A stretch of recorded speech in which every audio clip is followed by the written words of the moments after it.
Welcome to The Explainer. Today, we're digging into a startling new study that reveals a hidden connection between the air we breathe and the rise of antibiotic resistance. It turns out the smog has a pretty dangerous new secret. Okay, let's just dive right in. Look, we all know air pollution is bad for us, right? It can mess with everything from our lungs to our brains. But what if it's doing something even more sinister?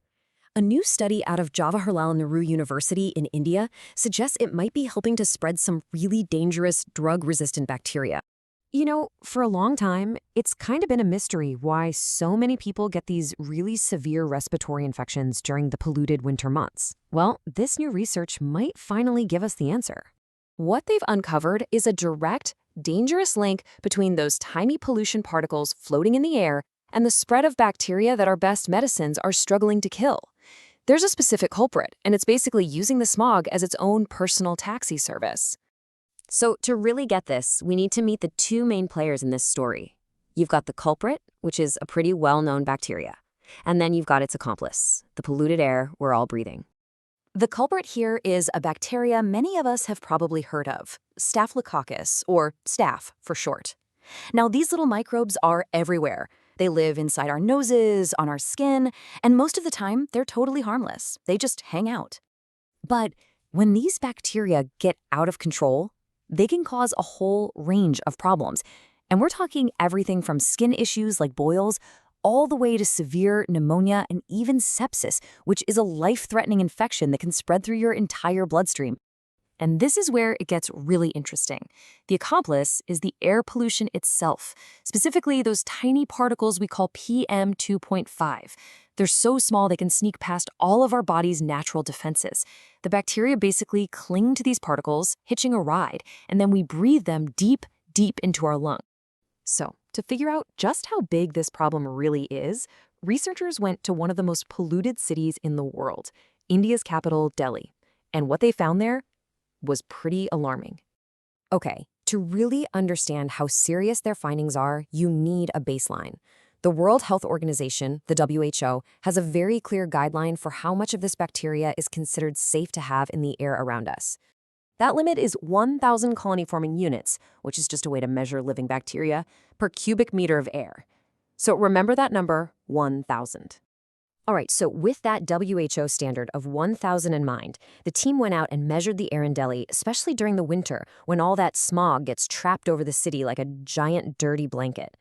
They found levels of 16,000 colony-forming units. That is not a typo. 16,000. And when you see it like this scale of the problem is just undeniable. The WHO's safe limit is way down here, and the level they found in Delhi is all the way up here.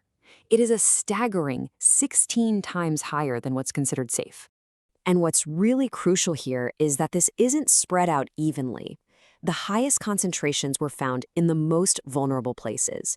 Think crowded marketplaces, congested neighborhoods, and, this is the really worrying part, near hospitals, most likely from improper disposal of medical waste. But hang on, it actually gets worse. The real danger here isn't just that there's more bacteria in the air. It's that these bacteria are evolving. They're becoming superbugs that are resistant to the very antibiotics we designed to kill them. And that's a global threat. So how does that even happen? Believe it or not, we are all, often completely by accident, part of the problem. We help create these superbugs in three main ways: using antibiotics for a virus, like the flu, which they can't treat, stopping a prescription early just because we feel better, and improperly disposing of old medicines, letting them seep into our environment. This quote from one of the researchers really just nails it. Through our actions, we're basically training the bacteria. We're creating an environment where by the time we actually need an antibiotic, the microbe causing the infection is already a Superman. It's totally prepared for our attack. And the data they pulled from those Delhi air samples is, well, pretty sobering. Of all the bacteria they found, only about a quarter of them were still vulnerable to our drugs. A shocking 73% were resistant to at least one antibiotic, and more than a third, 36%, were resistant to multiple different kinds.